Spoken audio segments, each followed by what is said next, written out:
காரிமங்கலம் திமுக கட்சி அலுவலகத்தில் மேற்கு மாவட்ட செயற்குழு கூட்டம் நடைபெற்றது. இதில் தருமபுரி மாவட்டம் திமுக கோட்டை என நிரூபிப்போம் என முன்னாள் அமைச்சர் பழனியப்பன் கூறினார்.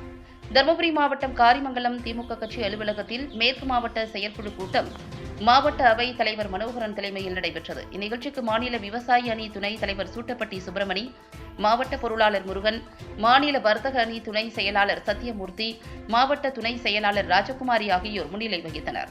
செயற்குழுவில் மாநில தீர்மான குழு உறுப்பினர் கீரை விஸ்வநாதன் முன்னிலையில் கலைஞர் நூற்றாண்டு நினைவை முன்னிட்டு 100 ரூபாய் நாணயங்களை வெளியிடவுள்ள ஒன்றிய அரசுக்கு நன்றி தெரிவித்தோம்.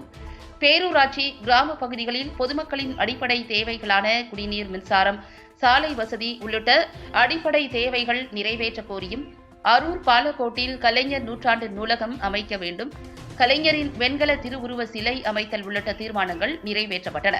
அதனைத் தொடர்ந்து பேசிய மேற்கு மாவட்ட செயலாளர் முன்னாள் அமைச்சர் பழனியப்பன், வரும் 2026 சட்டமன்ற தேர்தலுக்கான முன்னேற்பாடு பணிகளில் தொண்டர்கள் இப்போதில் இருந்தே தீவிரமாக செயல்பட வேண்டும்.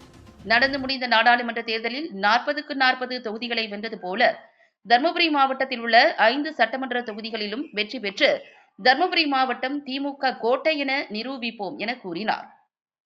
இக்கூட்டத்தில் ஒன்றிய செயலாளர்கள் கிருஷ்ணன், அன்பழகன், வக்கீல் கோபால், முனியப்பன், பேரூர் கழக செயலாளர்கள் பி.கே. முரளி, சீனிவாசன், வெங்கடேசன், தலைமை செயற்குழு உறுப்பினர் PCR மனோகரன் மற்றும் கட்சி நிர்வாகிகள் திரளாக கலந்து கொண்டனர்.